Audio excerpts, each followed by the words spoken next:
Yeah, could ya? Could ya?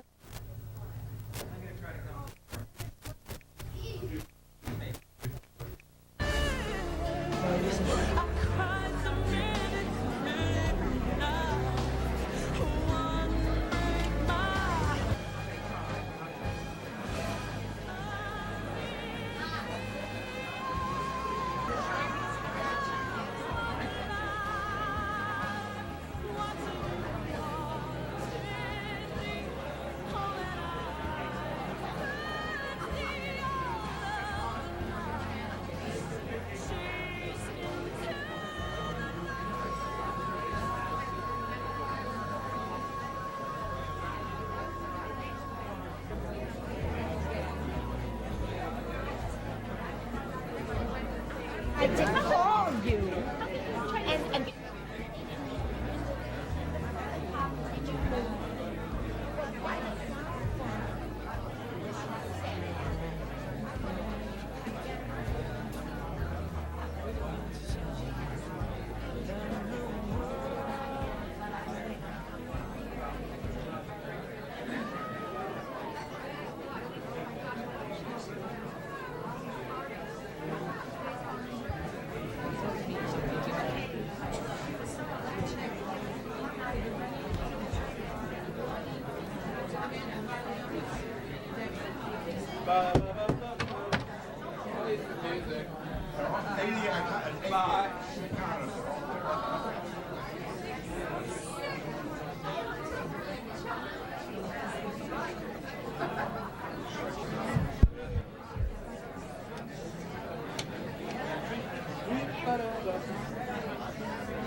Good evening, ladies and gentlemen. Welcome to the Cinegrill at the Hollywood Roosevelt Hotel. And now with Mark Hummel at the keyboard, ladies and gentlemen, please welcome Miss Julie Wilson.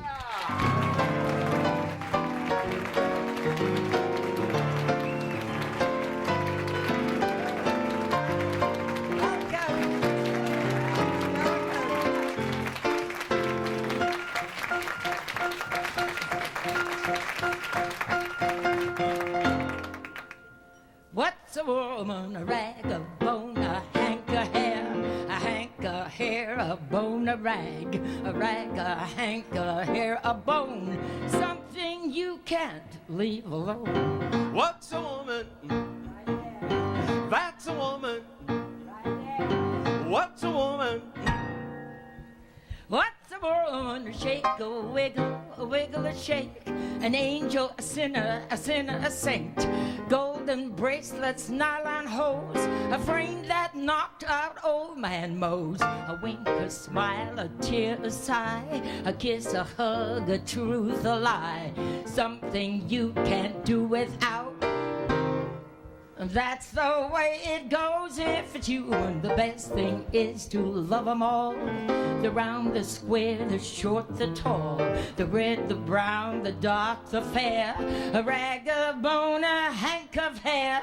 Mother Eve with her apple tree. Delilah when she cut Samson's hair for free. Sadie Thompson and her South Sea Isle.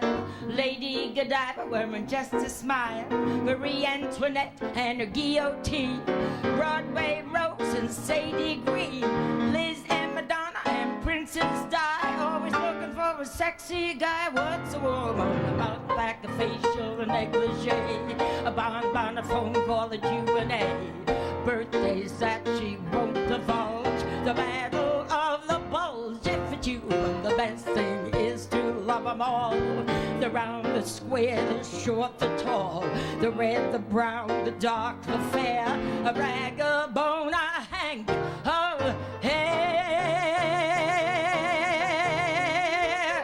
Now that's a woman. I'm glad you sat there. very much. Thank you, ladies and gentlemen.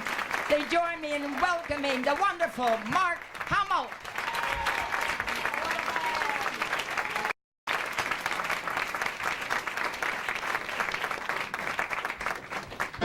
Pearlie Mae Bailey did this next song in St. Louis Woman. She used to call me her soul sister. I think it was because we both have lousy feet. I don't know who it was wrote it, or by whose pen it was signed. Someone once said, and I quote it, "It's a woman's prerogative to change her mind." He may have you in a halter, harnessed before and behind, but till you kneel at that altar, it's a woman's prerogative to change her mind. Promise anything, anything at all. Promise everything. Honey, don't swerve. Throw him a curve, string him along till he shows you what he's got in reserve. Though his bank shows a big balance and he seems heaven designed, if that boy's short on his talents, it's a woman's prerogative to change her mind. Any fruit, even a lemon, should have a beautiful rind. But if that lemon's a lemon, it's a woman's prerogative to change her mind.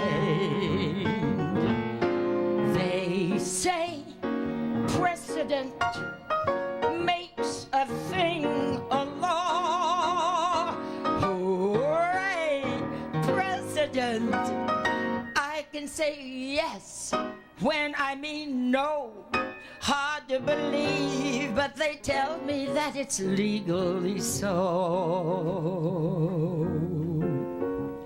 So don't fret how much you've kissed them if on their couch you've reclined. Don't forget, we've got a system, it's a woman's prerogative to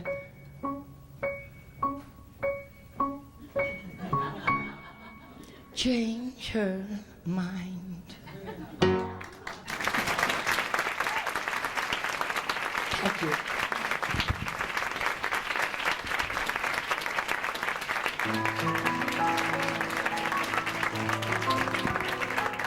Thank you very much. A little Sondheim and a little Bacharach. Pretty women, fascinating,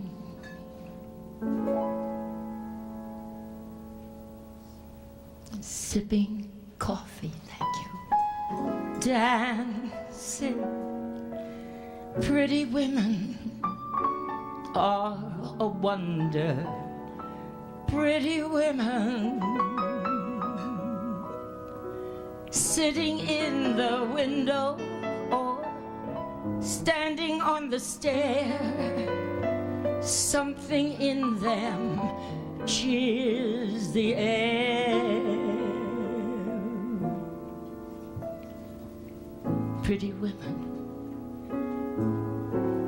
silhouetted, stay within you, glancing, stay forever, breathing lightly. Pretty women, pretty women, blow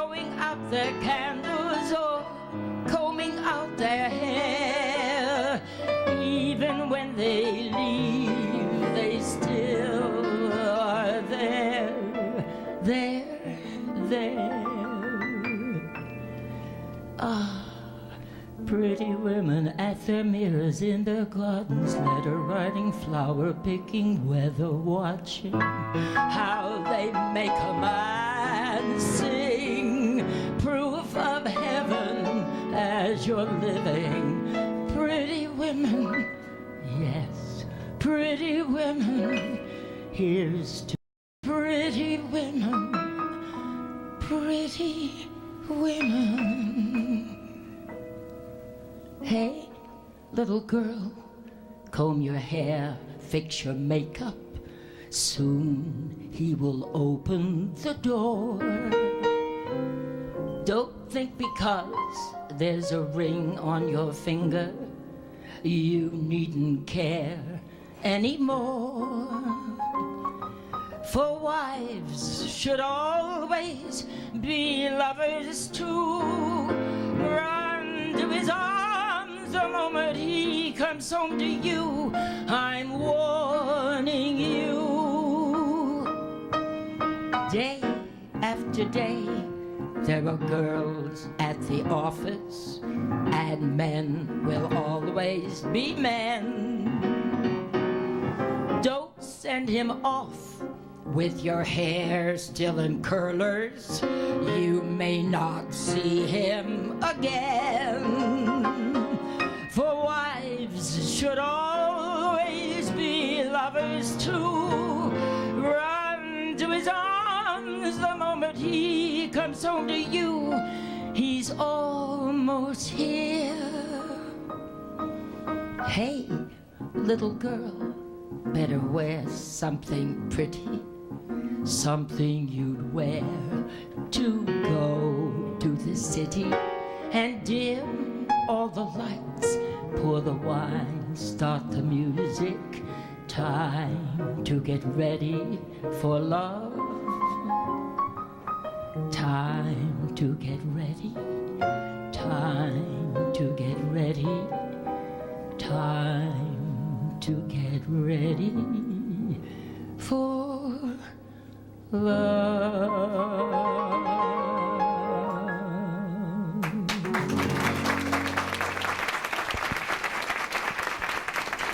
Thank you very much.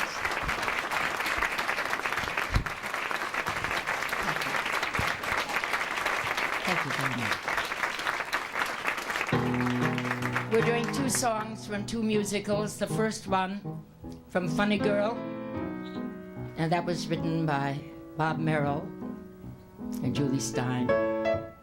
And the second from Pippin, music and lyrics by Stephen Schwartz. The first song was sung in the movie by Kay Medford, who played Fanny Brice's mother. If a girl isn't pretty, like a Miss Atlantic City, all she gets from life is pity and a pat. Is a nose with deviation such a crime against a nation? Should I throw her into jail or drown the cat? She must shine in every detail, like a ring you're buying retail, a standard size that fits a standard dress. If a girl's incidentals are no bigger than two lentils, then to me that doesn't spell success.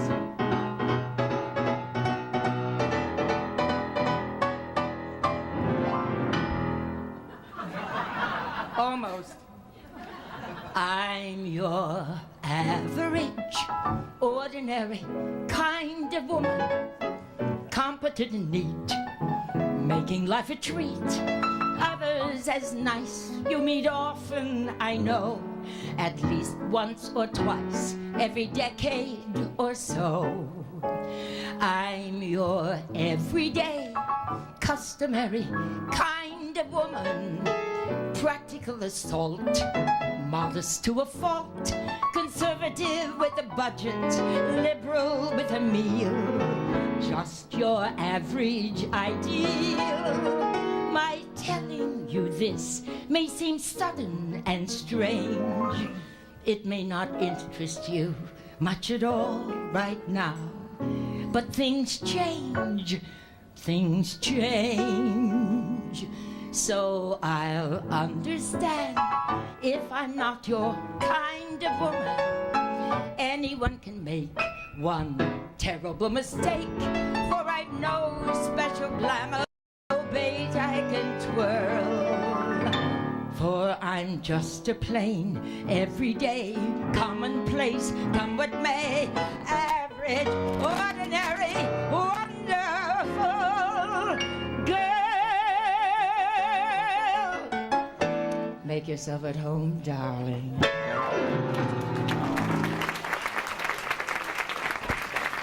Thank you very much.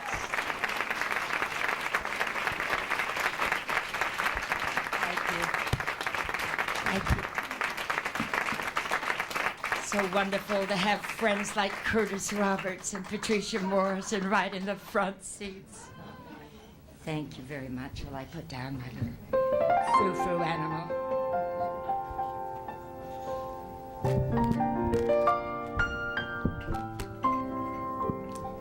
This ballad was written by Francesca Blumenthal, and it's become a cabaret standard very quickly.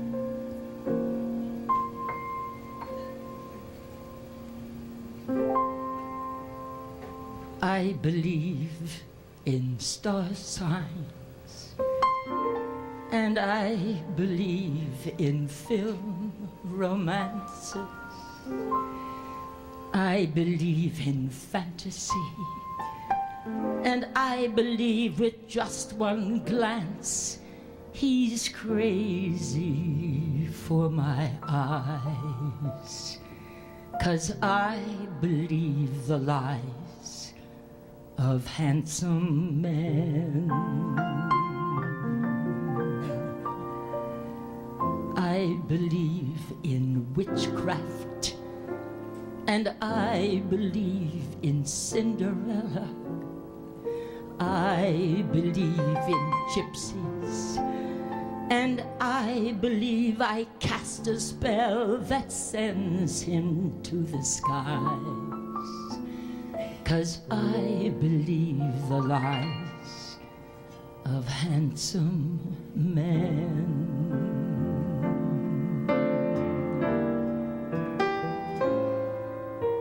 Somewhere in the corner of my mind, I'm not a fool, completely blind. And even though he's hooked me on his line, I find the pleasure's been mine. I believe in love songs. They seem to know just what I'm feeling. I believe Prince Charming. I never guess he's double dealing. How my spirits rise, believing in the lives of handsome men. Sometimes, in a dark and quiet place, the truth and I meet face to face.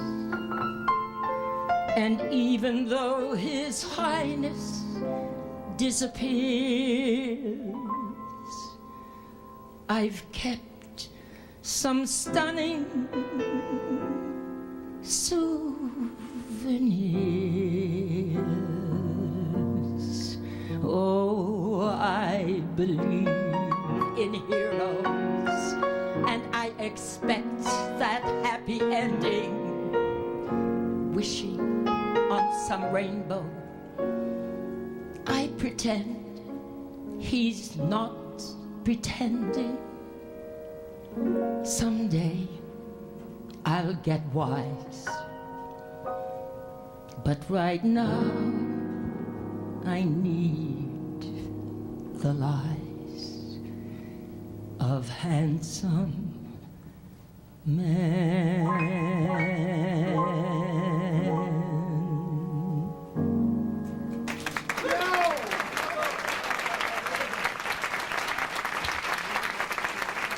Thank you.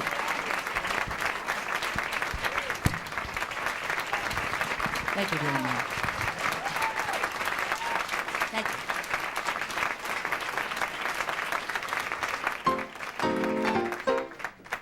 We're going to dedicate this number to all the pioneer women, yep, and all the farm women, the backbone of our nation. This song was written by Jerry Herman from Hello, Dolly, and was done on stage in 1964 by David Burns. Oh, forgot to tell you. There's one part in this song that says 3 cheers for femininity. I can't spell. I had a terrible time learning this. He nearly beat me for 8 weeks, every day. Femininity, femininity, 3 cheers for femininity. So I'm going to ask you to join me when I see 3 cheers for femininity. The worst part is we have to spell it. F-E-M-I-N-I-N-I-T-Y. Okay? So when we get to that part, I'm going to say, get ready. Here we go. I hope you can spell better than I can. It takes a woman all powdered and pink to joyously clean out the drain in the sink. And it takes an angel with long golden lashes and soft resting fingers for dumping the ashes. Yes, it takes a woman, a dainty woman, a sweetheart, a mistress, a wife. Oh yes, it takes a woman, a fragile woman, to bring you the sweet things in life. Second chorus coming up. A frail young maiden who's constantly there for washing and bluing and shoeing the mare. And it takes a female for setting the table and weaning the Guernsey and cleaning the stable. Yes, it takes a woman, a dainty woman, a sweetheart, a mistress, a wife. Oh yes, it takes a woman, a fragile woman, to bring you the sweet things in life. Get ready. And so she'll work until infinity. Here we go. 3 cheers for femininity. Here we go. F-E-M-I-N-I-N-I-T-Y. Well, I've seen worse. That was pretty good. I was a cheerleader in high school, you know. I was very eager, not very good, but I was eager and I could jump very high. Right, Jack Fearman? He knows better than anyone. All right, I'll give you one more chance. Here we go. 3 cheers for femininity. F-E-M-I-N-I-N-I-T-Y. Very good. And in the winter, she'll shovel the ice and quietly set out the traps for the mice. She's a joy and pleasure, for practically speaking, to whom you can turn when the plumbing is leaking. To that dainty woman, that fragile woman, that sweetheart, that mistress, that wife. Oh yes, it takes a woman, a husky woman, to bring you the sweet things in life. Oh yes. Thank you. Thank you very much.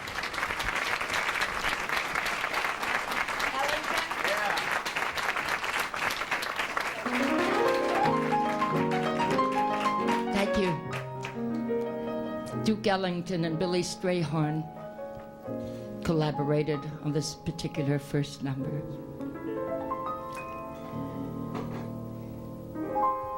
I have almost everything a woman could desire. Cars and houses, bearskin rugs to lie before my fire. But there's something missing, Something isn't there. It seems I'm never kissing the one who I could care for. I want something to live for, someone to make my life an adventurous dream. Oh, what wouldn't I give for someone who'd take my life and make it seem gay as they say it ought to be. Why can't I have love like that brought to me?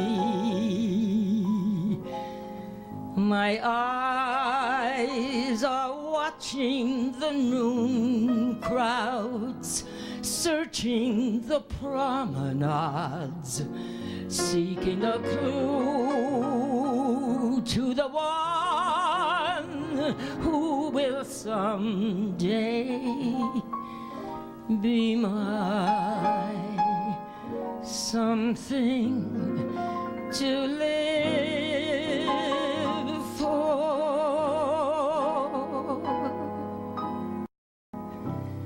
I could show the world how to smile. I could be glad all of the while. I could change the gray skies to blue if I had you.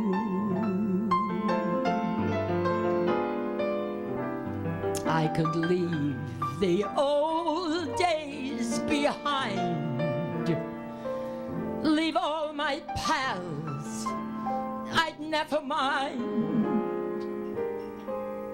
I could start my life all anew if I had you. I could climb the snow-capped mountains, sail the mighty ocean wide. I could cross the burning desert if I had you by my side. I could be a queen, dear, uncrowned, humble or poor, rich or renowned. There is nothing I couldn't do if I had you. There is nothing I couldn't do if I had something to live for.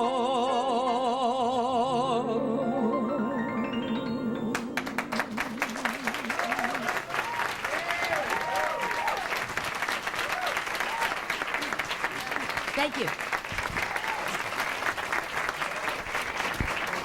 Thank you very much.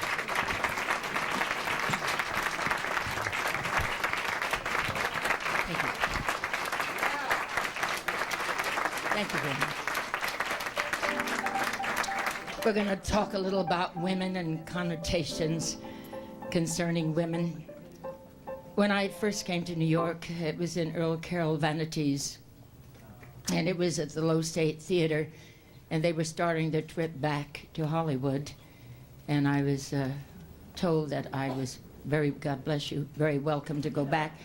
But there's something, when I hit that town from Omaha, Nebraska, and I saw that Broadway and those lights, and well, it was, and those high buildings, it was so staggering. I said, oh boy, this is for me. So I stayed, and I was very lucky. I got a job working at Lou Walters Latin Quarter, which was owned by Barbara Walters' father. And I was 18, and Barbara would come in and watch the rehearsals with her little sister Jackie. I think she was about 11 or 12. You guys figure that out. And so anyway, a friend of mine came over to me, and I had met him. He was a publicity man for United Artists Pictures. And he said, honey, a very nice man called Robin Harris. He had a lot of very curly, gray, almost white hair, and a wonderful friend. He said, honey, I know Monty Prosser, who's the producer of the shows at the Copacabana, which was on 60th Street between 5th and Madison. He said, I bet I could get you a job there. I bet he'd like you, and he pays more than the Latin Quarter. Because we got $50 a week, 3 shows a night, 8, 12, and 2, 7 nights a week, take it or leave it. You know, I lived in Forest Hill, subways were a nickel. I mean, we're talking about 1944, right? So anyway, I said, well, good, let's go. So he took me over, and Monty Prosser slouched down in his chair with his big hat and his big horn-rimmed glasses, and he looks up and he, yeah, honey, yeah, sure, you make a good Copa girl, you know? So I said, Mr. Prosser, how much do you pay your Copa girls? And he said, $75. I said, I'll take it. That was it. I didn't waste any time. So, of course, Wally Wanger was mad as hell, and he said, get out, get out, get out. You're ungrateful, get out. But he did hire me later, so anyway, we made up. But it was a great time because they had the same schedule at the Copacabana, but what was great about it is it attracted all the gamblers because they had the, you know, the greats there, you know, Joey Lewis, and everybody who gambled and everybody who had the least inkling for the track or boxing or betting on the dogs or whatever, wrestlers, it didn't matter. They were great, though, because they were very kind to the chorus girls. And they'd always say, hey, girls, you want to go out? You want to go to Reuben's? We'll have Virginia ham and those eggs and wonderful little thin rye toast. And he said, or if you don't feel like that, we'll go to Lindy's and have that fabulous cheese. My God, I'm getting hungry. But they were so sweet. They weren't on the make. They just liked pretty girls around. And once in a while, they'd get around to talking about women instead of the games. I didn't say a word. I was just taking all this in because I didn't have anything to say anyway. I didn't know what to say. I was a dummy from Omaha, right? Right, Jack? So anyway, you know, the supreme compliment, they were very Damon Runyon-ish. And when they talked about women, which was very seldom, and they talked about a terrific lady who had everything, who was the best, the top of the list, they'd say, she's a stand-up broad. Right? That was the highest compliment. So I got very used to broad, dames. I wasn't offended if someone called me a broad or a dame. I thought that was pretty neat. You know, but you know, coming down the elevator from rehearsal, I had to tell you this. I got on the elevator on the 9th floor. He's on 9, and we got down to about 5, and there were 2 gray-haired ladies about my age, but I touch up, and they don't. It's all right. You know, there aren't any secrets in this life.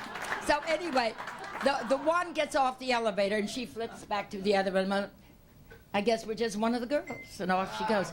Well, the other woman, the face dropped, right? And I looked at her, and I said, gee, if anyone called me one of the girls, I'd be thrilled to bits. She said, well, I'm not a girl. I am a woman. I am a wife, I am a mother, I'm a grandmother, and I'm not a girl. So with that, I crawled off the elevator, and that was the end of that. But, you know, some people are offended by the slightest little thing. I think life is too short. Now, these numbers we're going to do are all about women. And all I can think of is the guys that wrote these songs must have been totally nuts about all these dames.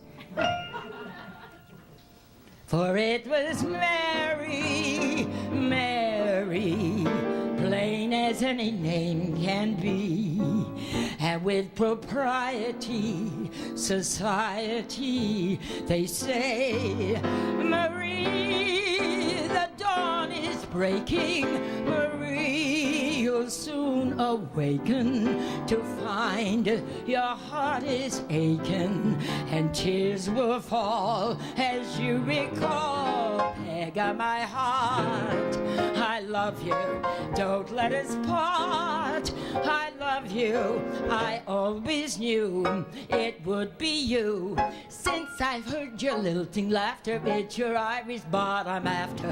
Once in love with Amy, always in love with Amy. Ever and ever, sweet the old romancer.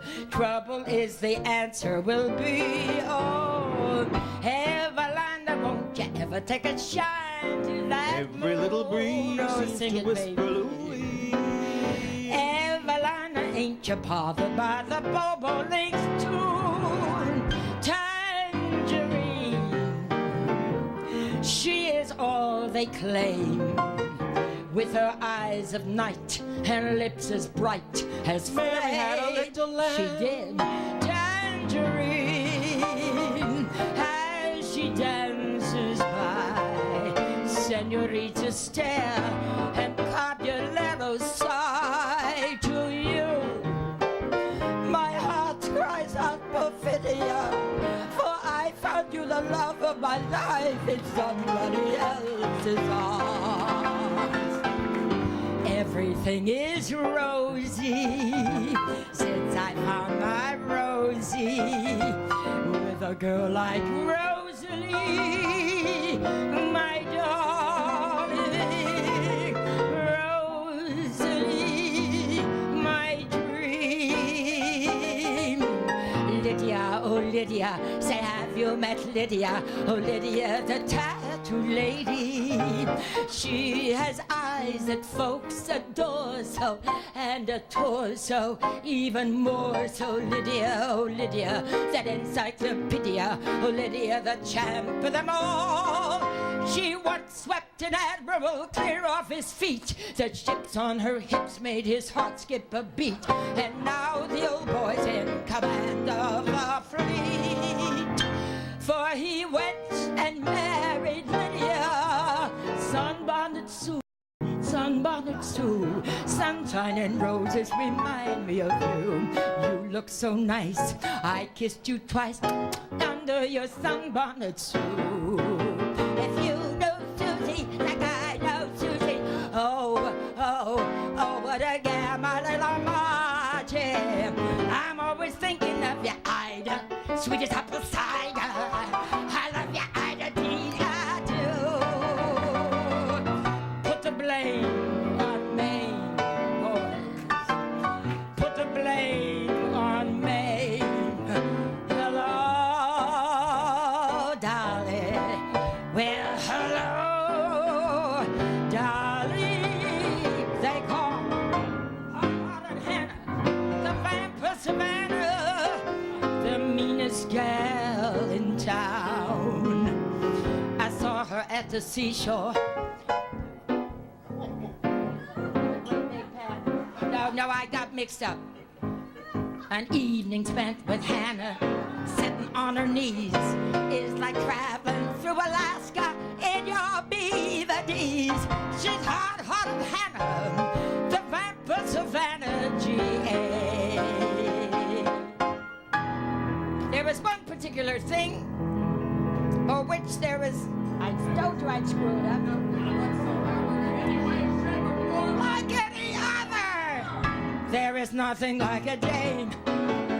Nothing in the world. There is nothing you can name that is anything like a dame. There are no books like a dame, and nothing looks like a dame. There are no drinks like a dame, and nothing thinks like a dame, and nothing acts like a dame, or attracts like a dame. There ain't a thing that's wrong with any man here that can't be cured by putting him near a girly, womanly, female, feminine dame. Have you met Miss Joan?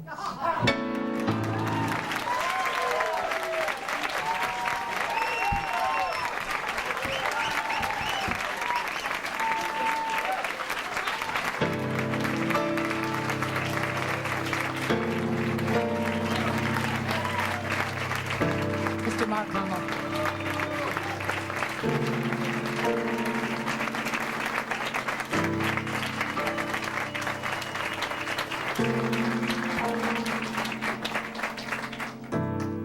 I'd like to propose a toast.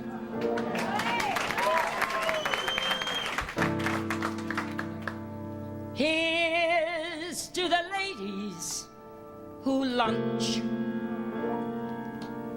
Everybody laugh, lounging in their caftans and planning a brunch on their own behalf. Off to the gym, then to a fitting, claiming they're fat and looking grim, 'cause they've been sitting, choosing a hat. Does anyone still wear a hat? I'll drink to that. Here's to the girls who stay smart. Aren't they a gas? Rushing to their classes in optical art, wishing it would pass. Another long, exhausting day, another $1,000. A matinee, a Pinter play, perhaps a piece of Mahler's. I'll drink to that. And one for Mahler. Here's to the girls who play wife. Aren't they too much? Keeping house but clutching a copy of Life just to keep in touch. The ones who follow the rules and meet themselves at the schools, too busy to know that they're fools. Aren't they a gem? I'll drink to them. Let's all drink to them.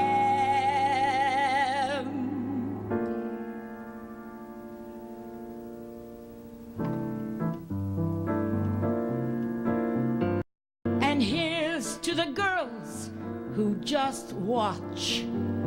Aren't they the best? When they get depressed, it's a bottle of scotch plus a little jest. Another chance to disapprove. Another brilliant zinger. Another reason not to move. Another vodka stinger. I'll drink to that. And here's to the girls on the go. Everybody tries. Look into their eyes and you'll see what they know. Everybody dies. A toast to that invincible bunch. The dinosaurs surviving the crunch. Let's hear it for the ladies who lunch. Everybody rise.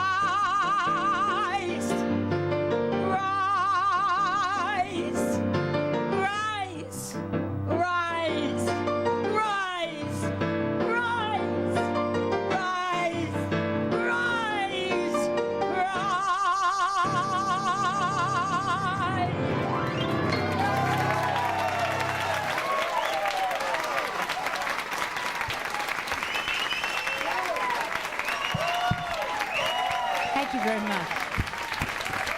Thank you.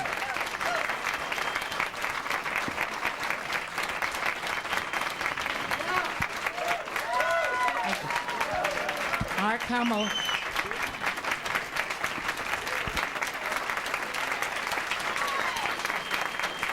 Thank you.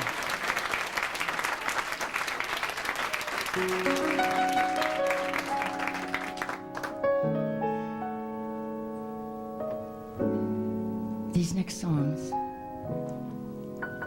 are about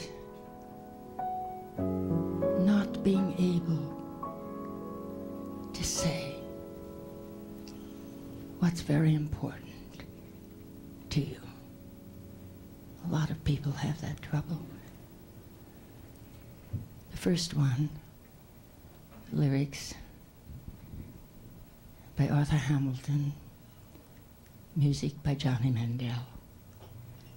And the second by Carol Hall and Larry Grossman. And the song was featured in their musical, Paper Moon. Right, thank you.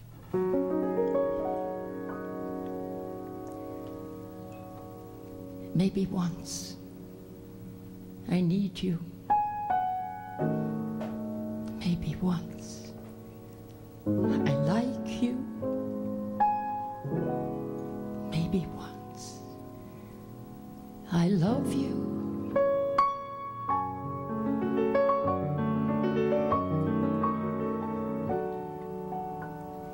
So many things I never said, I never told you.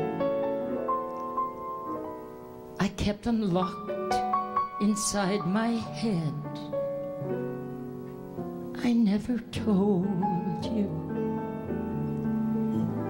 When you were here, I never let you know I died before I let you go. I guess my first mistake was thinking you knew. I loved your kiss. I loved your touch. I loved to hold you. I thought my kiss could say so much. I never told you. Now you are gone, and every soul I see must hear how much you mean to me. It's easy now. At last, I'm learning how to say what I never told you.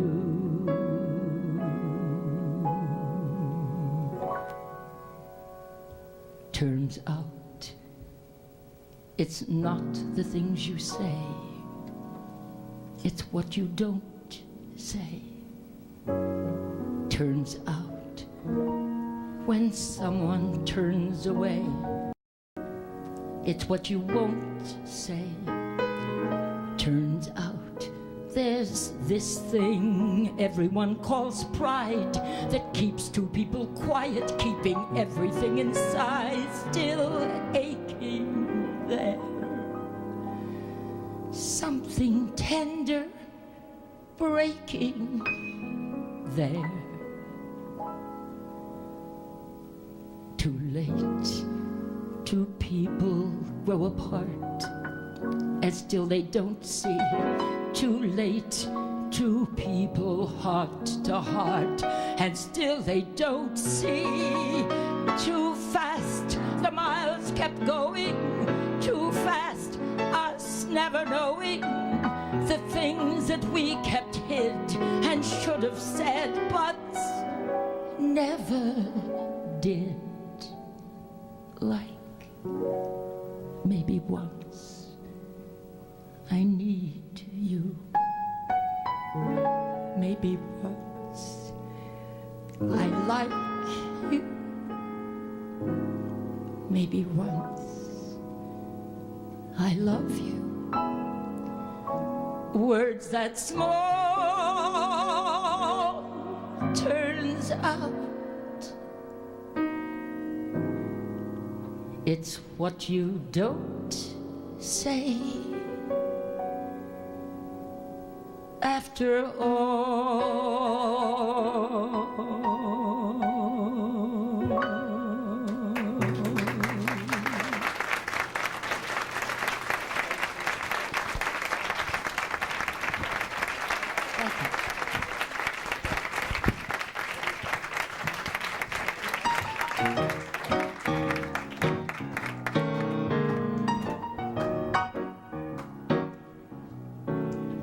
Now this is a tale of a dame known as Harriet, who climbed to the top of the heap from the bottom. A beautiful life was her aim, and to vary it, she wanted the sun and the moon, and she got them. She isn't the least exhausted by her climb, but she does look back from time to time. And the subject of this evening's quiz is who she was and who she is. Uptown, she's stepping out with a swell. Downtown, she's holding hands on the L.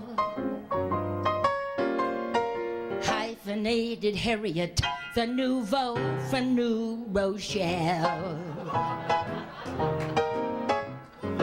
Uptown, she's with the Vanderbilt clans. Downtown, she's with the sidewalk Cezannes. Hyphenated Harriet, the nouveau for New Rochelle. She sits at the Ritz with her splits of mums and starts to pine for a stein with her village chums. And with the Schlitz in her mitts down at Fitzroy's bar, she thinks of the Ritz. Oh, it's so schizo.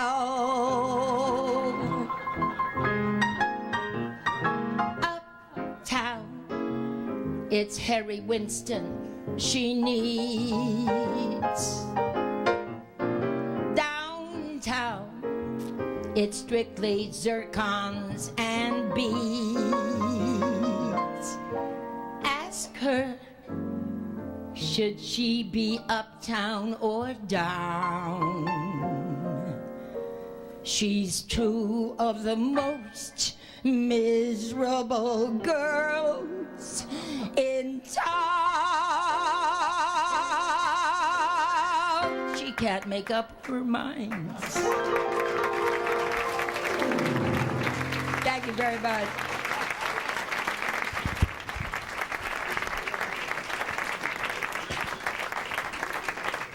Thank you. It was spring when we were doing this little number 2, but it feels like spring here. It's gorgeous. So nice to be back. 2 songs, lyrics.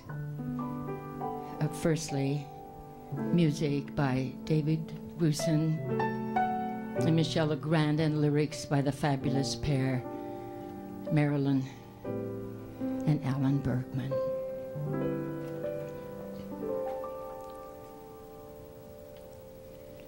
It's not how long we held each other's hand.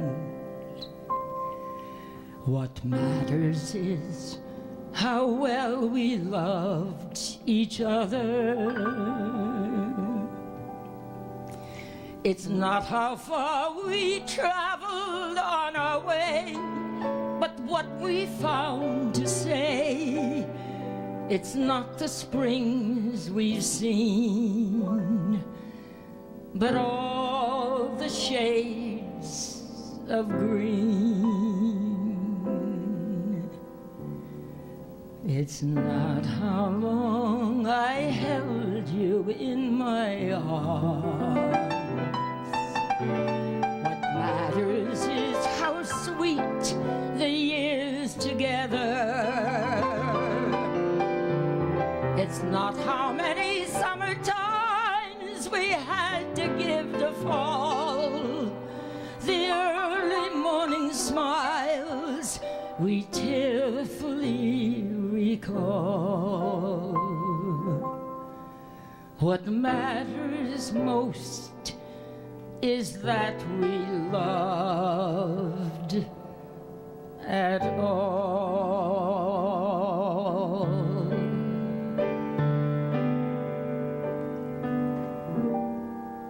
When lonely meadows of your mind. Just think, if winter comes, can spring be far behind? Beneath the deepest snows, the secret of a rose is merely that it knows you must believe in spring. Just as a tree is sure its leaves will reappear, it knows its emptiness is just a time of year. The frozen mountain dreams of April's melting streams, how crystal clear it seems you must believe in spring. You must believe in love and trust it's on its way, just as the sleeping rose awaits the kiss of May. So in a world of snow, of things that come and go, where what we think we know you can't be certain of, you must believe in spring and love.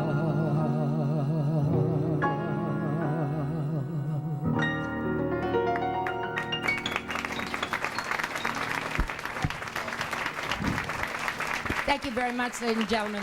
Please join me in thanking the very brilliant Mark Hummel.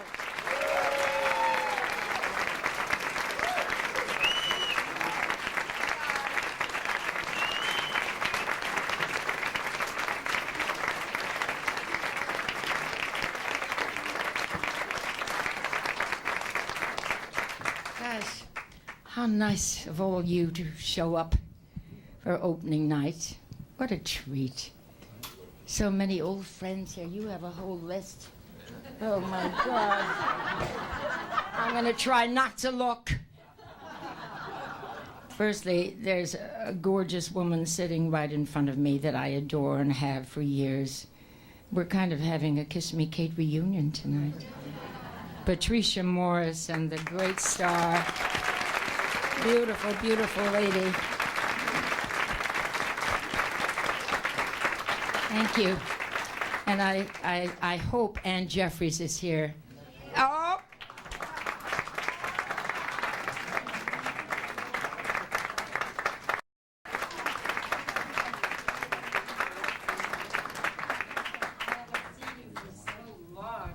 Ann Jeffries, what a gorgeous treat to see you.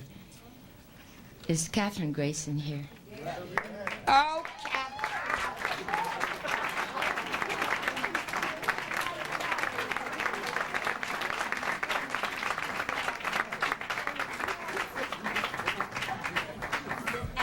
here. Oh, I've got to get new eyeballs. Oh,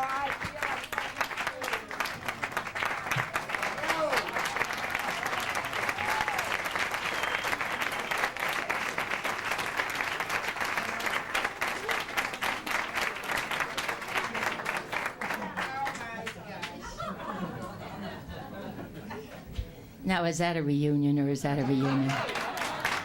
I'll tell you. 2 Biancas and 3 Kates. Wow. Where's Gretchen Weiler? Gretchen, oh my God, you're all up front.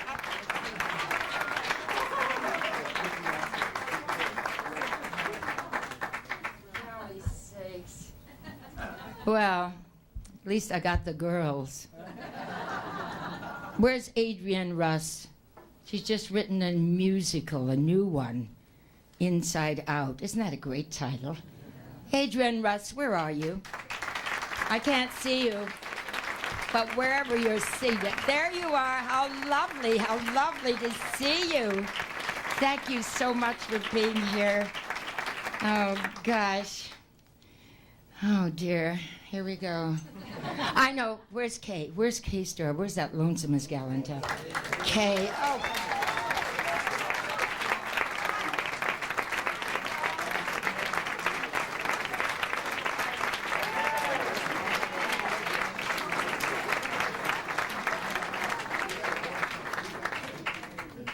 Oh, golly. Where's Gogi Grant? Gogi, where are you? Oh. Brown curly hair. We've all got to go see Gogi Grant when she comes back to the Cinegrill. Oh, how lovely to see you. Gosh, there's so many lady singers. Wow, where's Nancy Dussault? They put you all there.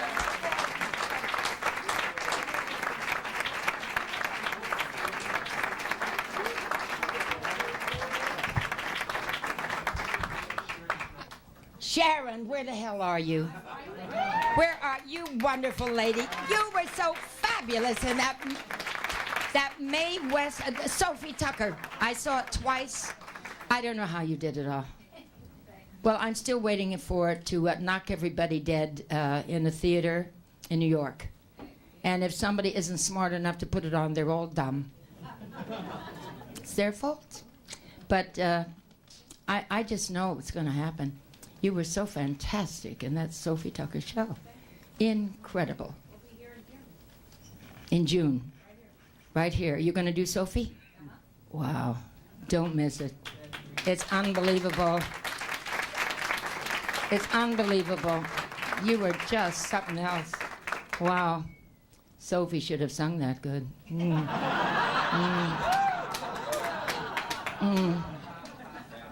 Babby, where's Babby Green, that wonderful singer? Where are you, Babby? You were writing such wonderful things and singing great. Bless your heart. Thank you for being... What? Where's John? Oh, God, I've got to get new glasses. John. Hi,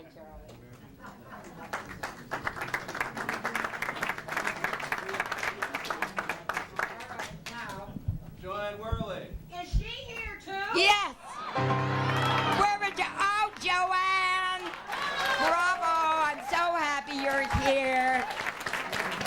Bless your... Anybody that's in the room, just stand up and shout out your name. Please, help me. I'm dying. What? How about her? It's Janie here. That little devil. Where's that sex pot? Hi, Janie. Janie Johnson is dynamite. Dynamite. Is that husband of yours, that divine man here? George Wallace. What? When we did company and you sang Ladies Who Lunch better tonight than I ever heard you. Oh, Janie, Yes. you're very sweet. Thank you. George Wallace, Janie Johnson, what a pair. And they said it wouldn't last. You showed them all. Oh, it's great of you. Lenny Bleacher. Oh, stop. Lenny Bleacher just wrote a wonderful screenplay. Hey, Lenny. And I think it's fabulous. And I always say it wrong. Lenny, say the name. I get it mixed up. Yours or the other one? No, the new one, you know who I mean. Madame Lupescu. Madame Lupescu. 25 years ago. Well, you know, all good things are worth waiting for. Lenny, there's a time for everything. And Baba, Lenny's one, you know, you get very mixed. Babby Green, Baba Bleacher. Baba's a wonderful designer, and she's made some fabulous things for me. Where is that gorgeous girl? Where is that Annie Rutherford? Oh, my God, I can't believe it. You sweet lady. Annie, I'm transported back to a wonderful cocktail party at the Maze in 1948. Do you remember that? I do. I can still remember. Even though I'm senile, I can still remember. Golly, thank you. Thank you for coming. I'm so thrilled. Who did I forget? JC. Kenny Kingston. Where's Kenny Kingston? I predict. Kenny, you predict. I'm not going to ask you. I predict that young lady will go on and break records the rest of her life. Thank you, Kenny Kingston. Golly, wow, great. My son, I'm getting to that. Yes, my son is a wonderful actor, and you'll see him in The Rough Riders on TNT. Bring him up. No, that's pushing it, honey. No, you'll see him. He's gonna be around a while. He's a kid, and he's wonderful.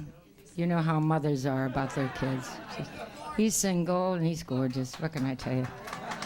I don't want to brag, but he's a hell of a nice son. I'm very lucky, and so watch for him. And Tom Berenger is Theodore Roosevelt, and Hope plays my son. He got me a 2-line part. That's the kind of son to have. Okay. Okay. Now, okay. Kenny. Got a ball.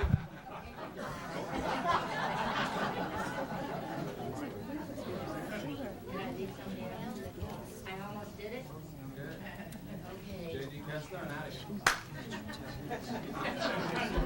Thank you, J.D. Kester, for bringing me out. I appreciate it very, very much. You're a very nice man. Thank you very, very much. And I know, a friend of mine, a wonderful singer that does Judy Garland fantastically, Julie Shepard, is here with a very nice man from Dramalogue called Joe Morris. See? I remembered one. Good. I don't know where you are, but I'm sure glad you're here. We worked together years ago. And I better get off, or you're all going to be... Oh, Skippy is here. Skippy. I asked him if he still had blonde hair, and he said, yes, it's still blonde and still long. I said, I still have my bun, so fine. All right. Here we are now. And now, if I have forgotten... And Jack Fearman is one of my dearest friends, and he is the musical conductor for Steve and Edie, had been for Johnny Mathis, and he has 3 lousy days work in June that kills our 55th high school reunion. Talk about timing. Is that lousy? Jack, we will all stick pins in the person. We'll get a doll, whoever it was that booked you for those 3 days, okay? We'll get even, not to worry. Anyway, you're an angel to be here. I'm terribly thrilled. I'm thrilled you're all here. Isabel, you little Dickens, you. This is a song written by Carolyn Lee and Cy Coleman. It was in their revival of the wonderful show Little Me. And Cy Coleman said I should use it for an opener. I wouldn't throw this song away on an opener. No, it's a down the road kind of piece. And you know, when you get to be a senior,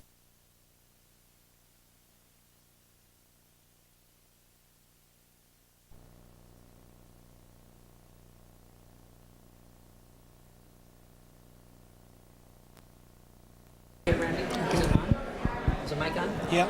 Stand in front of her. Let me know when. Good evening. Here I am at the Hollywood Roosevelt Hotel, here for the wonderful opening of Miss Julie Wilson. She is bringing, well, she brought to Hollywood tonight. It is a stunning audience in there, and they are just having a good time. We are going to say hello to a few of them when they get out and say hello. I must say, Julie Wilson is the last of the old cabaret singers. She is just incredible. Love Julie Wilson. I think the show's over, so let's wait, okay? That's so close. Jane A. Johnston. That's right. Here we are with Jane A. Johnston. Indeed, Skip. Julie Wilson. Did she bring New York to Hollywood? She did, and you know something? My husband, George Wallace, and I Right. toured with her in the National Tour of Company, and tonight she sang "The Ladies Who Lunch" better than she ever sang it. But maybe I'm not sure because I was always backstage. You're the Mary Martin of the ladies of today, really. You think so? I think so. You I always are thought maybe I was the Mary Martin. This is the it. Merman. Now maybe a combo pack. Was Mary Martin your favorite singer? No, Merman was. Really? Martin was a little too sweet for my taste. Although Merman was a little too tart. I think that both of them were stars, and I came along in that era where what we called the X Factor. Right. The X Factor counted, and also projection. Gypsy, tell me, you've done it. No. Never. Never. Oh, I thought I'm you. not sure I have the stamina to do it. I think you'd be wonderful. I've got the guts, Yeah. but I don't. You're appearing here at the Cinegrill when? In July, 4 Mondays in July, Okay. and I do similar stuff to Julie. Right. I'm in a sense a New York gal. cabaret. Yes, You're a New York cabaret singer. I am, And Skip. a good one too. Thank you, And Skip. Julie was wonderful. Julie is my gal. Yeah. Julie was, I think, the tops I've ever seen her here, and anywhere really. Right. It was a phenomenal night. Thank you. It was wonderful seeing you, Skip. Oh, hello. How are you? What do you thought of Julie? Well, honey, I've known her 50-some years. 50-some years. Did you really? I knew Julie in Omaha that time. Did you? Council Bluffs. My wife was from Council Bluffs. You look Now, she's wonderful. coming to the restaurant tomorrow night. Oh, is she? Great. No, I'll be heaven. there. You What better. time can be there? Well, after the show. After the show. Okay, I'll come. I'm going to come. Okay. You get a table for She's me one of too? my favorite. That is Numbers, one of the favorite restaurants in town, right? Yes. She's a sweetheart. Nice seeing you. Thank You you, look great. Skippy. Bye. Julie Wilson's show tonight. Did she bring New York here tonight or what? She did. She definitely did. She was terrific. Her animation, her presentation, she made it fun. It was flirty. It is real cabaret, would you say? Very. Great Very talent and a cabaret. charming woman. Is this how many times you've seen her? This is my first time. Is it your first? My first. Really? Mine too. Oh, shame. You're going to come back again and see But we'll Joan. see her You bet. again. Here at the Roosevelt. She'll be here all week. And Skippy, it's good Great. seeing you again. Nice seeing Yeah, you. nice- Good. Take care. Bye-bye. Thank you. Nice to meet you, Nice Skippy. meeting you. Kenny Kingston. Skippy Lowe, sweet Look at spirit. Sweet spirit. Yes. Just walked out of that Cinegrill tonight with Yes. Julie Wilson. Yes. Was that a treat tonight? Was it not? Yeah, Was, tell and what me. did I predict? She would go on record, break records and break records, Right. and you are going to go some sort of a syndicated situation I see around You're you. always predicting that. I wish know it that, happened. but because you're satisfied in what you're doing, you got to help yourself. Right. Burn a pink colored candle. I see you on television all the time. Thank you. All kinds of hours. Yes. Tell me, what's happening with Kenny Kingston right now? The new infomercial that I Right. just did is the third in the nation. The most popular third in the nation. Right. I just came back from New Orleans, where we had many, many things happen in New Orleans. Yes. And I know who was on stage here tonight. Julie Wilson. And her mother in spirit. Right. Julie Wilson's mother was there in She spirit. adored her. Did she? Well, I never even met Miss Wilson. Yes. All right. And who also is here tonight, trust me, in spirit, Edith Piaf.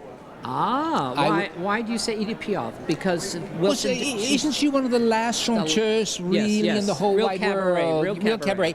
And I was the psychic to Edith Piaf in Paris. You were? Yes. I didn't know and, that. And Josephine Baker at the same time. And now I'm your psychic. And the famous psychic of all, the one in Palm Springs. You see her all the time. You used to walk down Palm Springs with her. The one and only I Want to Be Alone. Yeah. Tell me Miss about G. Yes, Miss G. Garbo was one of the nicest, warmest women who ever lived. And I'm going to tell you something very interesting about Garbo, I think. She was driving down, the last time I was with her, we were going in the valley. Right. And we were going to Gelson's Market, and she says, "Oh, I'd like to go into Gelson's to shop, but everybody recognized me." I said, "Miss G," as we called her reverently, Right. I says, "Please take off your hat, your dark glasses, and see what happens." She went through Gelson's. Not one person recognized her. She got back into the car. Gaylord Hauser was with us. Remember Gaylord? Right, of course. Gaylord was with us. Keep him young. That's right. And what did she say? "Oh, I'm finished. No one recognized me at all." I said, "Put back your hat on and your dark glasses. You're recognized." Kenny Kingston, you're recognized everywhere. You're always on TV, and you're God love always you, Skippy. predicting. And you're Thank the you. best, really. Your show Oh. must go syndicated. Oh, thank if you. I have to promote it myself. Oh, I love you. Thank you, Skippy. Your mouth at God's ears. Oh, Joanne. Uncle tell me. Skippy! Roger, did she bring New York to Manhattan? I mean, Manhattan to LA tonight, or what? Joanne? No. Oh, I'm sorry, no. Julie, of course. She's yes, so absolutely. brilliant. Yes, that's old cabaret, isn't it? Well, I'll tell you, it is so fabulous. Her act is so. I intend to steal it, every single bit of You're it. not the only one. I know, There's everybody. several. Okay. The songs, the order she did them, the arrangements, Yes. Everything. and her boa, the whole thing. But that and is- the beautiful white But flower. that is from 40, since 40. She was really honest on that stage tonight. Yes. Joanne, could you really be that honest? Like, Never! go that honest to say, hey, going back in the 40s? Never. this is Well, if I 90s. looked as glorious as she does, Yeah. then of course you can be that honest. I'm looking at you. You look. Thank you. What's your Thank you. secret? Oh. I'm not telling. No, I can't tell. I'm going to wait and sell It's it. the impish of it all, isn't You're it? right. Rather like you. Yeah, Rather like you, darling. If I have my hair coach. Yeah. Roger, where are you from originally? Born in Iowa, raised in Colorado, Boulder, Colorado. That's where she's from, Iowa, isn't she? I'm not I sure. think- yes. No, she said Ohio. Lincoln. Des No, Moines. Nebraska. Nebraska. No, Yeah, Omaha, Des Moines. Nebraska. I get confused. A good Midwestern girl. And you, right? my darling. where? Midwest. Are you really? Yeah. Where? Indiana. In Lowell, Indiana. Farm girl. A lot of corn. What did you learn on that farm, girl? I learned everything, honey. I learned how to wrestle them truck drivers at the truck stop. That's what I learned. I learned you better get out of the farm. What's happening right now in your career? Well, I'm going to be doing Gypsy this summer. Ooh, no yeah. doubt. The Da, great- da, da, da. And then I'm going to be doing Moon Over Buffalo at Pasadena Playhouse. Another good one. Yeah, looking forward to that. Keep working. Yeah, moving target, as they say. Yeah, Keep but moving. Gypsy. Oh, what a great show. yeah. My favorite show on Broadway. Oh, yes. My favorite show. Yes, the best Gypsy book and musical. And West Side Story. Those are It is my the two best. favorites. Yeah, good. There's not a part for me in West Side Story. No, but Gypsy. Wow. Yeah, absolutely. I'm so happy to see you. Doing. Nice seeing you, darling. Thank you, darling. Bye-bye. Julie, you were wonderful. She was, yeah. Terrific, Kisses. Skip. Take care. Thank you. Hi, darling. Maria, nobody. And right over here. That's us. Beautiful girls. Ah, look at this. This is a reunion of all reunions. It sure is, Julie Skippy. Wilson. my How God. lucky can we get Look at this. They to all get came- these gorgeous I'm a girls? Bianca. You're the Bianca. I don't know how I and got in here. Well, I'm Bianca. How are you? Fine, thank you, dear. How are you? Biancas. Naturally. Yes. Another Kate. Another Kate. Yeah, And another Kate. Catherine, how are you, darling? I'm darling, thank you. Beautiful as ever. Oh, aren't you sweet? Would you say that she brought Manhattan to LA tonight? I would certainly think so. I'm glad to be alive. I'm just so happy to Well- see these gorgeous ladies. And a that I smashing admire songs, so the much. songs. You are so cabaret. You're the last of the cabarets. That's right. Get out of it. You bet. Oh, Get out well. of the pictures. First and last. First and last. You were so honest on that stage by mentioning 42. Come on. Well, that's Julie all right, Wilson. darling. I don't care. Oh, yes? I'm glad to be The way alive. you look, you can say it, right? Well, you're very sweet. That's Thank you right. for the All compliment. you ladies look so beautiful. But we're, Thank you. we're still glued together. Patricia Morrison, what's Yes, going dear. on with you, my love? Oh, life. Yes. That's what's You know, she's a great painter. You know Yes, that, she don't is. you? I understand that. Besides the voice. What? Miss Jeffrey. I'm just fine, My thank you. husband, He's okay, thank you. Thank you. thank you for gracing us room Cinegrill tonight. All you lovely ladies. There's another Well, it was a pleasure. Another Bianca, Janie. I did it with Pat. I'm swell. Jane A, right? Jane A. Three Biancas here. You all look lovely, and thank you very much, girls. Thank you, Skippy, Lovely for Julie. coming. Nice seeing you, darling. Appreciate Get it. Norma Desmond's over there. Here they are. Ann Miller, Julie Wilson, Jane, and there is our psychic of the world, Kenny Kingston, Patricia Morris, Ann Jeffries, and lovely Kathryn Grayson. Kathryn, you look lovely, darling. All you lovely ladies. That is Hollywood, the last of Hollywood. Look at them, beautiful. Here at the Cinegrill in Hollywood right now. We are having such a great time, and they're having a great for Julie Wilson, and they're all out here for her. It's a wonderful evening here at Cinegrill in Hollywood, Roosevelt Hotel. Aren't they gorgeous? That is Hollywood.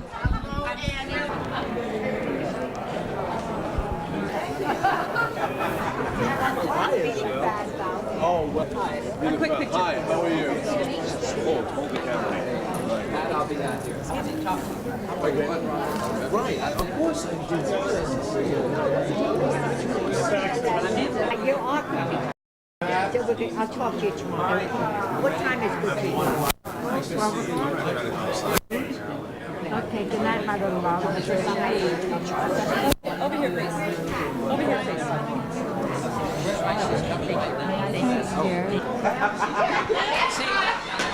Okay, we're going to do it. I want to do your mother with you, but maybe not, huh?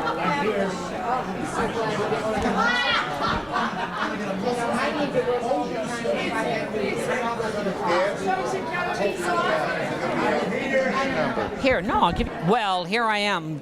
The one and only great promoter in this town. He has done them all with Mimi Hines, Julie Wilson. What's my name? Well, Lenny. How are you, Lenny? Okay, Lenny Bleacher. I know it's Bleacher, and you've owned many clubs in this town. You've produced many shows.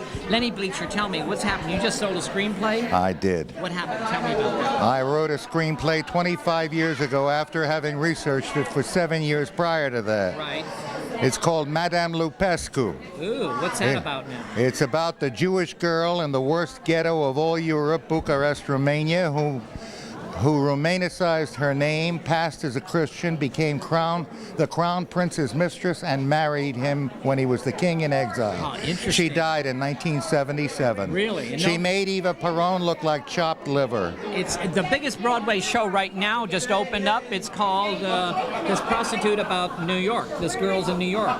It is one of the biggest shows in New York right now. Well, Ron Howard bought the screenplay, and Oh, God, you're lucky. I finally got my in the door. You look very good. And an old friend of yours is the one who accomplished the deal for me. Really? Who is that? Gigi Gaston.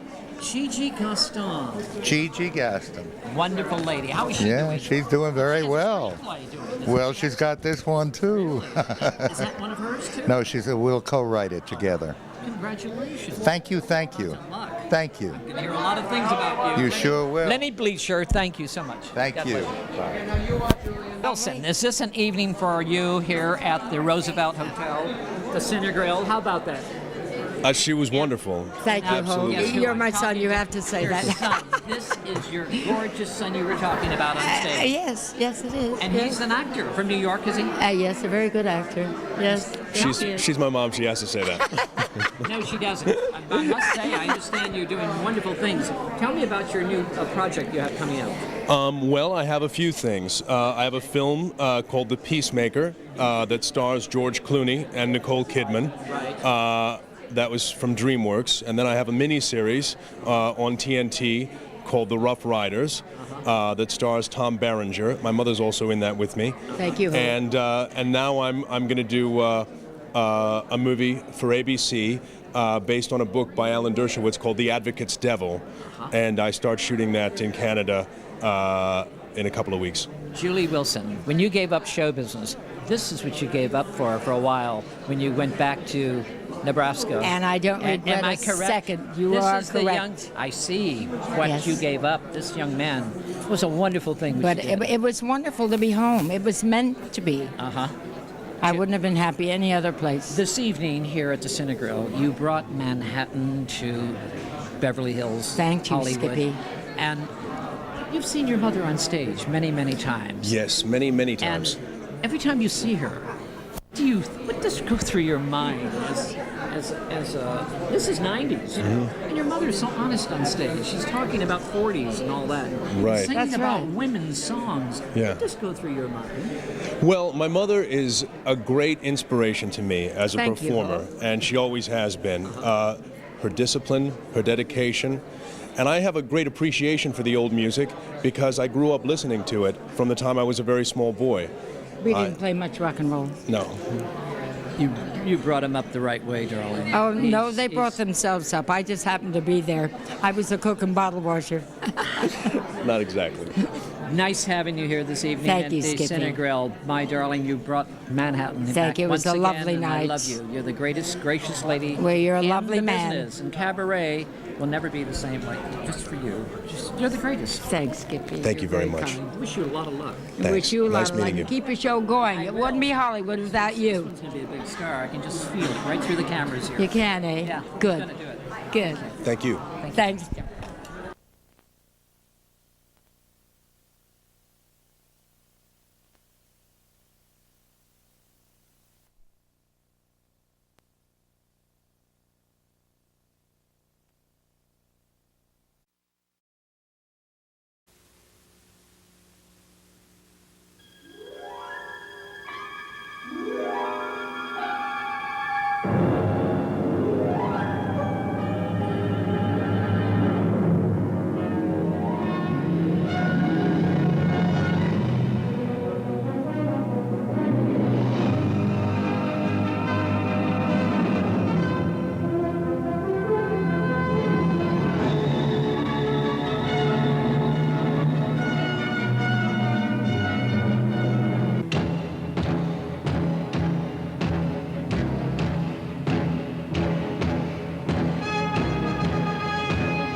Maria Cha-Cha? Is that it? Cha-Cha? Cha-Cha. Oh, I love yes. that. Italian? Yes. Italiano. Where are you from originally? Rochester, New York. Rochester. There's a lot of Italians in Rochester. There sure are. I used to work clubs at Syracuse, Three Rivers, and Buffalo. Buffalo, yeah, Town Hill in Brooklyn. Hey, Maria, tell me, you write for a magazine. Yes. It's called the Hollywood Studio Magazine. What is that all about? It's a nostalgia magazine for people that want to read about the old celebrities. It's also for collectors of memorabilia. Right. And who advertise in the back and whatever. Lots of articles on the celebrities from the golden era.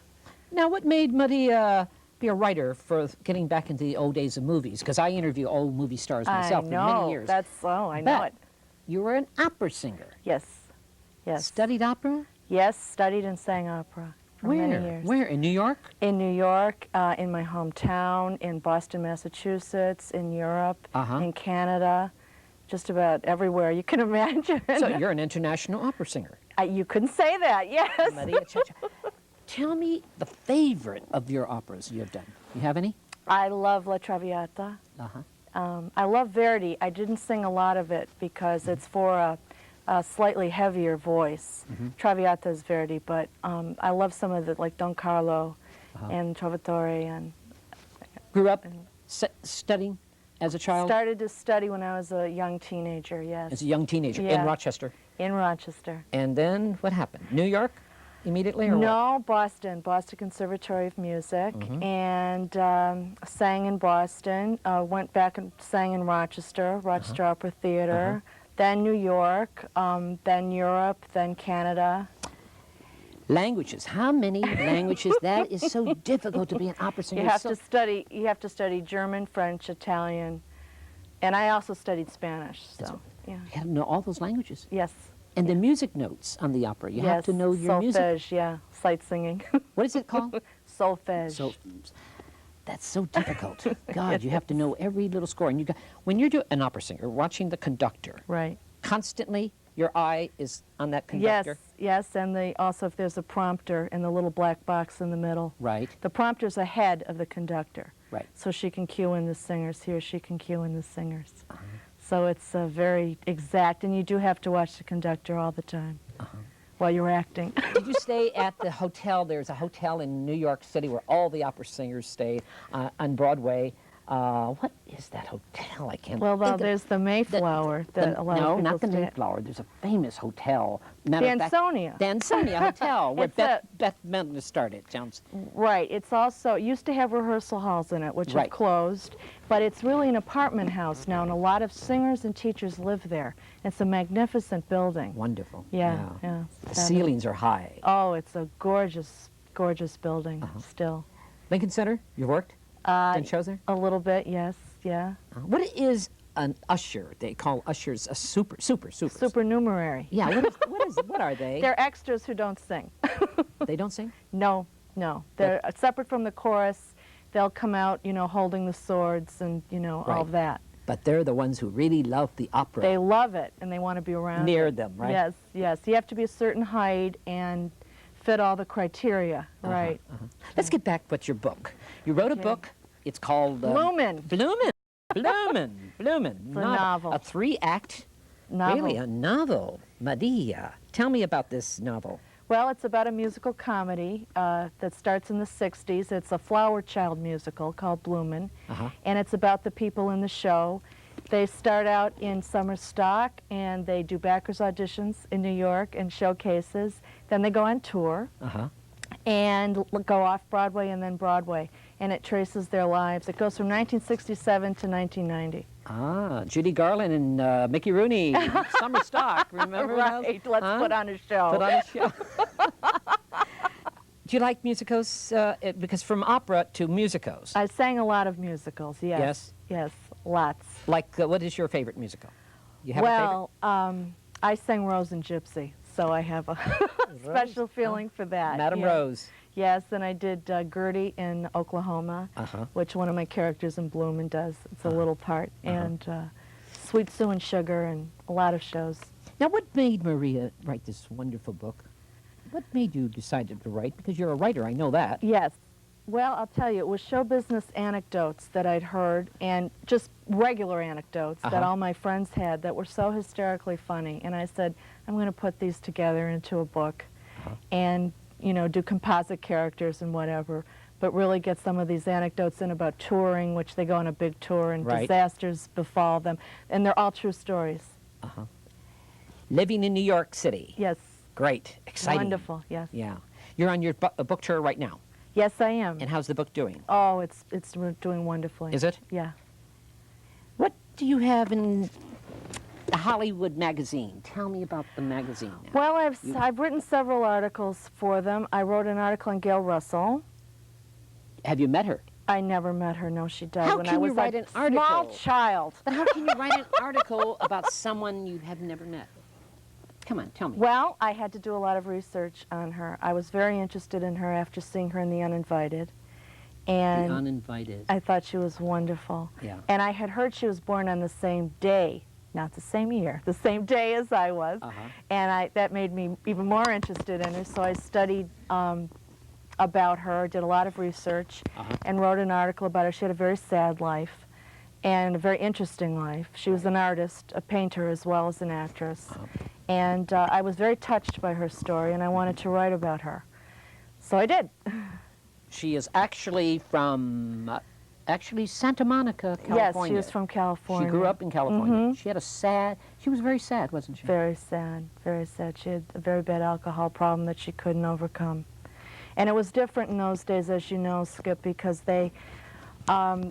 nowadays people go public with their problems. It's so different. They go to the Betty Ford Clinic, they go, and they're all over. They go on talk shows, but in those days it was hidden, and she didn't really go public with it. She just hid away. It was very tragic. Who was she really in love with? Guy Madison? I think she was in love with Guy Madison. Guy Madison? Yeah. That was her love? She seemed very dependent on him from the research that I did. She was discovered, how was she discovered? Do you Well, remember? the story I got was a gentleman named Mecklejohn was told about her, that she was a very beautiful woman, and this a boy told her, oh, my friend is so beautiful, she's in high school with me. And he actually discovered her there at Paramount. At Paramount. Yeah. Because you know something, Maria, there's a lot of people saying that Lana Turner was discovered at Schwab's, which is not true. Right. Very not true. So when you do meet people and giving you stories, are they accurate? You don't know. You have to, you know, I do a lot of sources. what I call library research from newspapers, and I've worked a lot at the Academy of Motion Pictures, and just try to get as much as I can from the archives. Who else have you done? Well, I've like written Jeffrey Hunter? Jeffrey Hunter. Tell me about that man. He fell off the stepladder. What a horrible Well, he fell in his house, yes. But actually, that isn't really how he died, you know. No. He had a very, very tragic death. He was in a car shooting a film. Right. And the car was supposed to have an explosion outside the car. Instead of exploding outside the car, it imploded. And he began to bleed from the brain, and in those days they didn't have the drugs or the wherewithal to find that out. So he had to continue to live bleeding and having very bizarre accidents, and at one point was paralyzed and had to be taken to a hospital, and they never did realize it. And when they discovered him, he had fallen in his home. He was in a coma. They thought the fall caused his eventual death. It didn't. It had been going on actually for months, and he fell as a result of actually just going into a coma. That's what it was, because of that. Yes. I see. Who else have you done? Get into their lives. Rondo Hatton. Okay. Yes. Okay. Got me on that one. He's the big horror film star that was in Sherlock Holmes and the Pearl of Death. And yeah, you got me on that one. Okay. Who else have you done? God. Susan Peters. Susan Peters, yes, I liked her. Yeah. And that's about it. Have you interviewed Susan? You got her on the phone or talked to her? She's long dead, but I know her, actually know her nurse very well, who took care of her after she was crippled. Right. And I had many, many conversations with her, and she's Are you working on anyone right now? I'm working on a Hollywood hunks of the 50s. Hollywood? Hunks. Hunks. Dreamboats, Hollywood hunks of the 50s. Yes. Okay. I just wanted you to repeat that for me. There are a lot of hunks in Hollywood nowadays? Well, these are from the 50s. Okay. Now, I'm glad you're saying from the 50s. Yes. Like who? Well, Rock Hudson, Right. Tab Hunter, Tony Curtis, Jeffrey Hunter, Montgomery Clift, Sal Mineo. Tell me about, let's get back, how about Montgomery Clift? What do you think about Montgomery Clift? Well, I thought he was a magnificent actor. No, sad life. Very sad At the life. end At the of his very life. sad life at the end. As a matter of fact, you know, his biographer, Patricia Bosworth, Right. tried to talk to Thornton Wilder. Right. And he refused to speak with her, and even though she had an entree to him. Right. And his explanation was that he could not talk about Montgomery Clift I before see. he died. He just couldn't bear it. Can't believe it. Yeah. Maria, I wish a lot of luck on your book. Thank you. Blooming. I love it. Blooming. Blooming. Maria, Thank cha-cha. You're wonderful. Thank you. So are you. Yeah, great. I love this. Great book.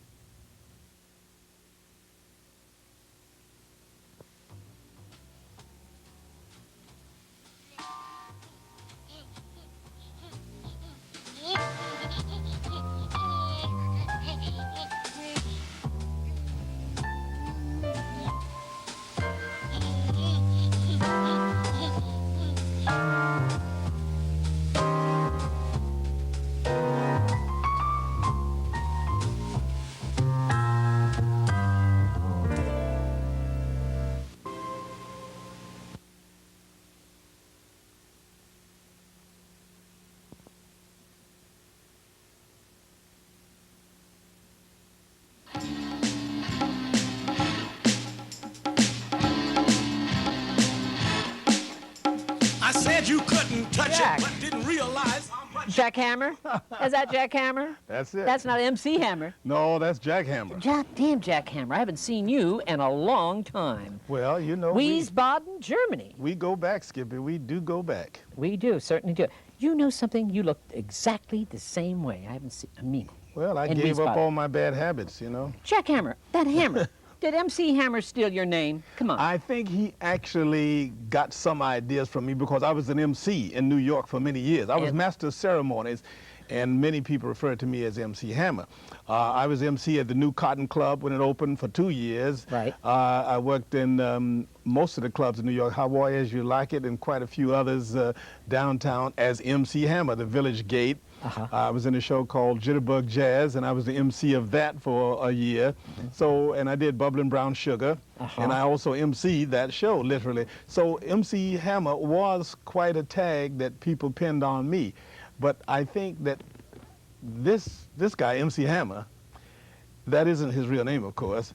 He got the idea that MC was a free expression, which it is, master of ceremonies. Right. But and Hammer could be anybody. That's Sledgehammer. Right. But Ball of Fire, come on, let's get with it real quick. Ball of Fire, you're the songwriter of Ball of Fire. Yeah, Great Jerry Ball of Lew, Fire. Great That's Ball right. of Fire. That's right. That's your song. I wrote that when I was 15 years old, right out of New Orleans. 15? Hitchhiked to New York from New Orleans, and I had Great Balls of Fire in my pocket on a piece of brown paper. And broke all the doors down trying to get the song published, and finally somebody listened. And it was history after that. Jerry, I came to give it to Elvis. Elvis was the man I wanted to do it. Yeah, but how did Jerry Lewis get it? Because I couldn't get Elvis. They say he had so many songs in the can, it would be 4 years before I got anything. So they said, we'll try this guy. And I said, well, who are you going to go with? They said, well, let's go with Otis Blackwell. He's a good friend of Jerry Lee Lewis, and he could get it in. So Otis Blackwell and I collaborated on the song. Next thing you know, man, Jerry Lee had put the song in the #1 position and stayed there for weeks on end. I never looked back. To this day, I'm glad Jerry did it instead of Elvis. Why is that? Because it lasted longer. See, people don't cover too many Elvis songs. They don't cover them. The singers won't cover him. But Why everybody is that, covered. Jack? Why is Everybody, that? I don't know, but everybody covered Great Balls of Fire by Jerry Lee. Dolly Parton, Tom Jones, Rolling Stones, Bette Midler, Mae West, Tiny Tim, Billy Joel. All these people keep recording it, and of course I keep laughing all the way to the bank. So you making still money to the bank, right? Going back. Proper. But how did Jack Hammer? You wrote the song, but I met you in Wiesbaden 25, 30 years ago. Let's get right. back. That's We right. were working the bases. That's right. in I the had written 60s. the song before I got to Wiesbaden. The song was just coming out.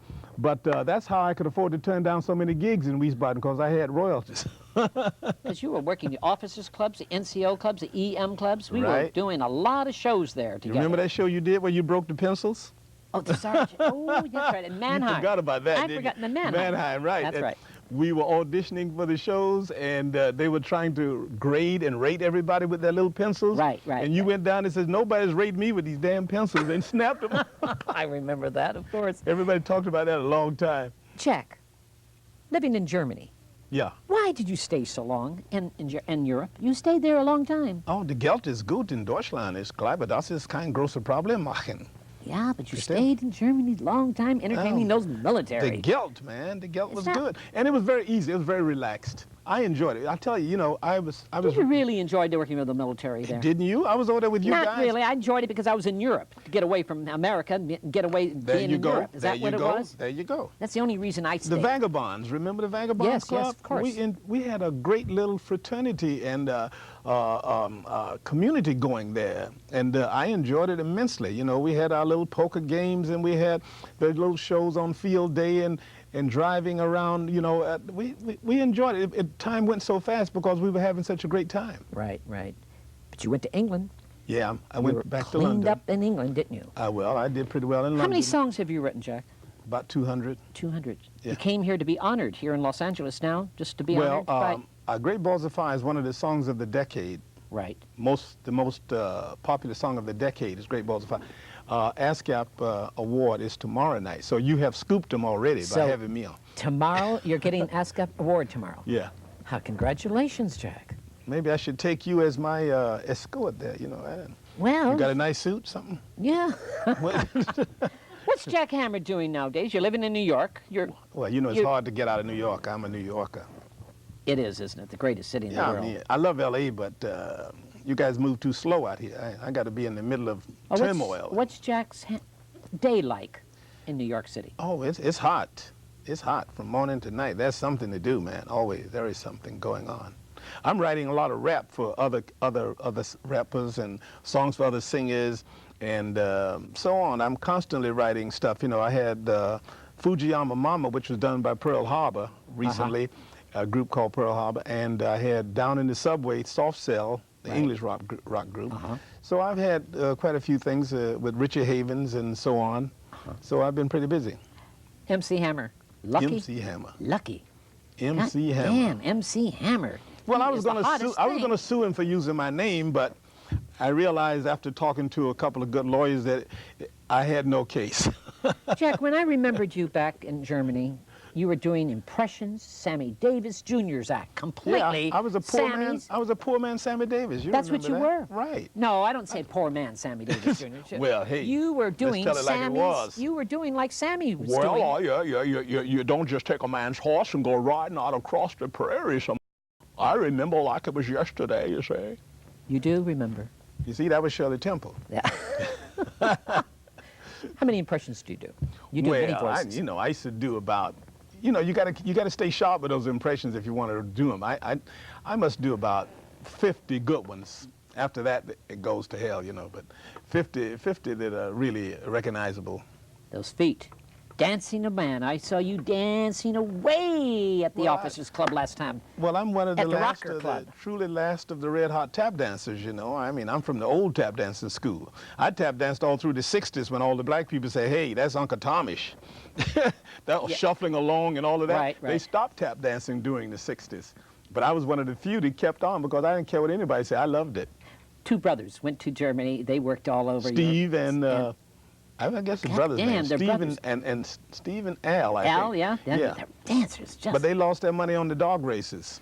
And last time, remember when President Kennedy came to Wiesbaden? Oh, God. We were there at the Spielbank. Yeah, at the Spielbank, the Kurhaus, what they call That's it. it. Well, it's a big roulette wheel there, and everybody was in there gambling. And That's the last time I saw you, too, really.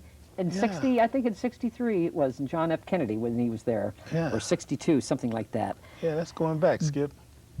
Writing a book?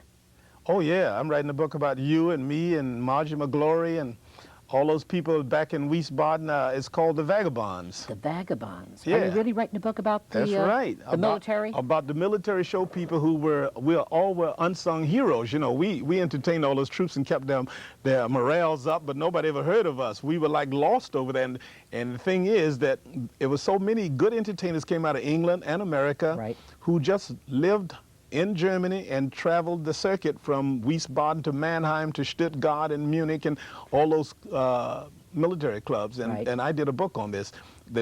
Especially, remember when this family went over the side of the road and were killed? Yes. Working for Gisela Gunther? Gisela, of course. We called her the bitch of Buchenwald. Yes, she was. She was tough, this German agent. And what she did, when this English family went over the side of the road, when the snow and everything was on the Autobahn, killed themselves, the whole family.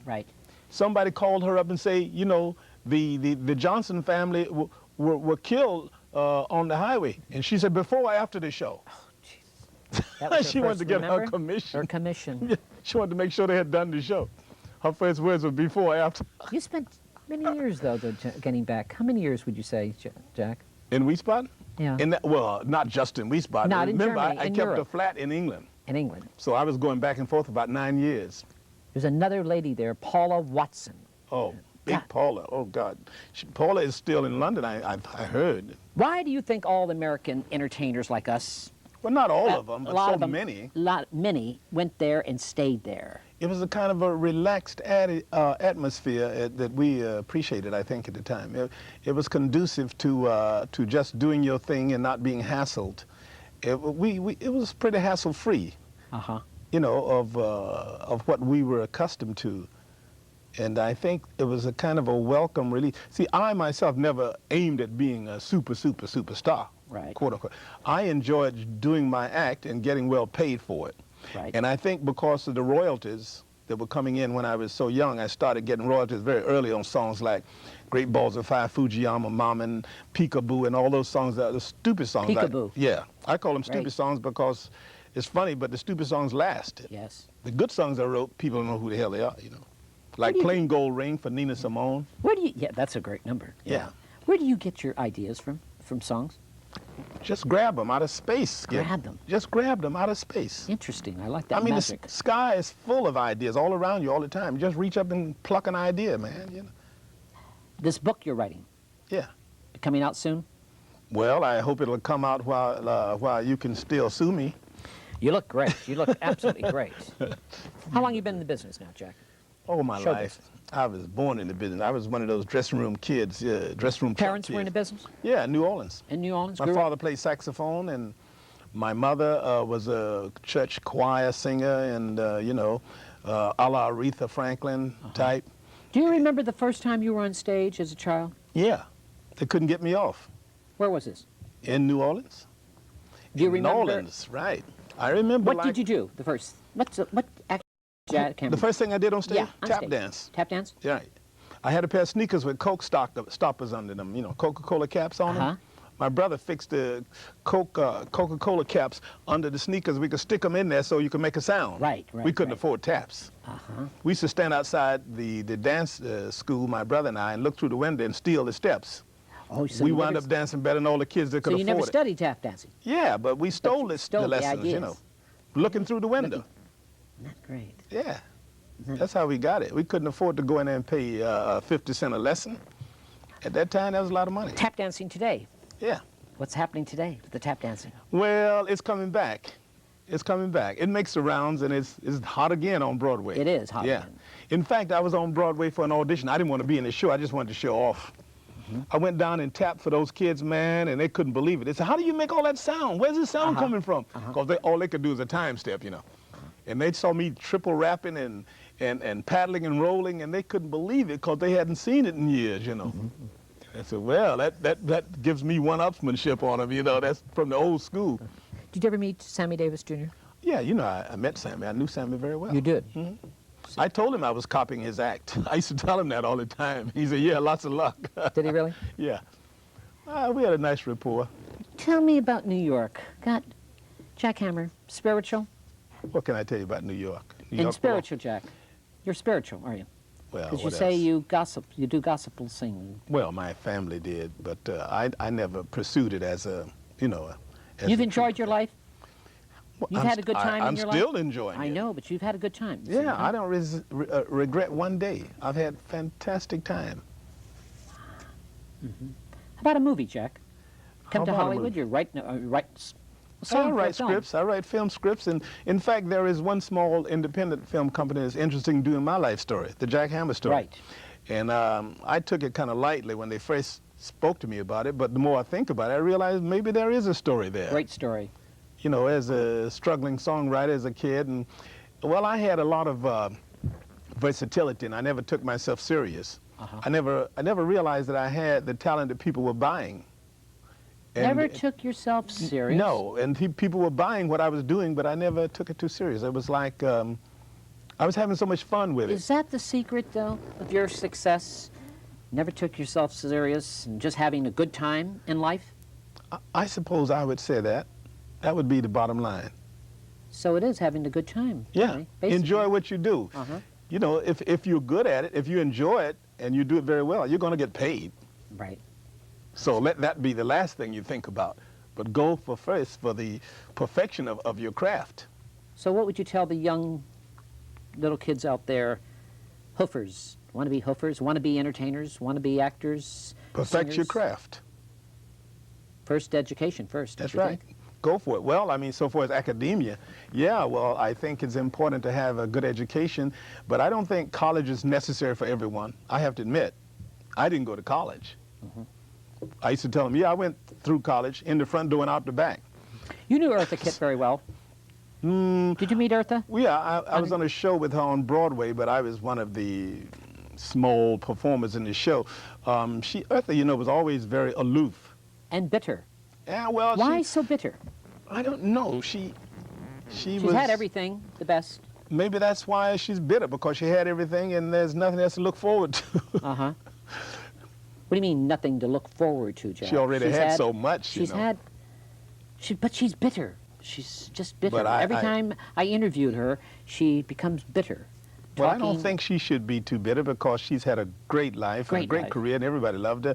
Orson Welles says she was the sexiest woman in the world at one time after he bit her on the lip, I think. You remember that? Yeah. Yes, in Paris, when he discovered her. He discovered her in Paris. Yeah. So you're here in Hollywood right now. Yeah, to get an award. Yeah. And I'm so happy for you. I really congratulate you, Jack, because I haven't seen you in a long time. Well, let's don't let it be too much longer. And you just give my regards to New York City, because that's one of my favorite cities. You got to come on back, man. And whole world. The city's waiting for you. Well, the city's always there. I'm always saying give my regards to Broadway, but never get there. The only time I was there last year for 5 minutes. Take a plane, take a train, anywhere you can, but get there if you can. You do a lot of traveling nowadays. Oh, I always did. You know, I was on the road for years. Any new song in your pocket coming up? Yeah, I've got a couple of new songs, quite a few things coming up, and I, in fact, listened for a rap number that I just wrote, which is bound to be controversial. It's called The Ballad of Rodney King. Oh, really? You got a new rap? That's going to come out? The Ballad of Rodney King. Is it already done? Okay. I'm anxious to hear that. So watch for it. Watch for that, huh? That's right.